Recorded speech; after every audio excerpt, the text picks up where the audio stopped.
E aí galerinha, tudo bom com vocês? Bom, hoje eu estou aqui com um jogo diferente que se chama Tom e Jerry. Então eu vou jogar esse jogo é lá na Play Store que baixa, não paga nada, é grátis. Só se você um tempo, se ele ficar famoso muito e for muito legal, ele vai ficar pago. Então baixem lá, muito legal, então vamos nessa! Então galera, eu cliquei em jogar e agora eu vou clicar aqui na escola, no canto. Eu já passei de todas as fases e eu queria gravar pra vocês. Então eu vou na 1, começar da 1 aqui. O Tom não pode pegar a gente, é muito engraçado. Aqui nessa fase que é a mais fácil, que é a primeira, o Tom não consegue pegar a gente. Então a gente tem que pegar todos os cajinhos. E a porta está bem ali. Então vamos.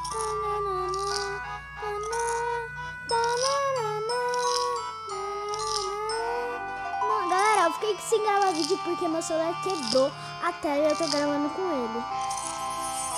Olha lá, vamos até a porta. Eles ficam ensinando sendo que já sabem. Passei de fase, vamos lá, 3 estrelas, as maiores que tem.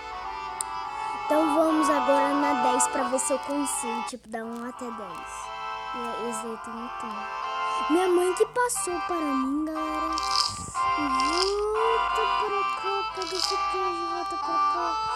Pega isso aqui e volta para cá. Galera, eu vou tentar enfrentar. Vai logo, ratinho.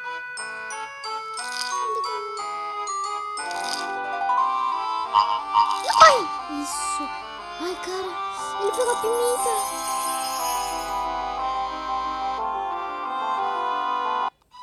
Ah, galera!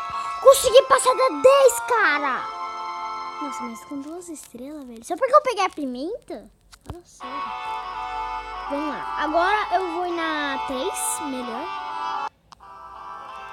Tá, será que tem tom? É, não tem, mas ele tá deixando as ratoeirinhas dele. Quase, velho. Essa daqui, essa daqui, essa daqui, essa daqui e aqui. Pronto. Ah, já fiz a rota. Vai, já fiz a rota. Vai, cara. Você tá muito devagar, é meu. Pronto. Então, esse aqui. Ele tipo se transporta. Teletransporta. Galera, eu vou morrer, tá vendo? Ah, não morri. Porque eu não passei por nenhum roteiro. Galera, muito legal esse jogo. E eu queria só mostrar o jogo mesmo.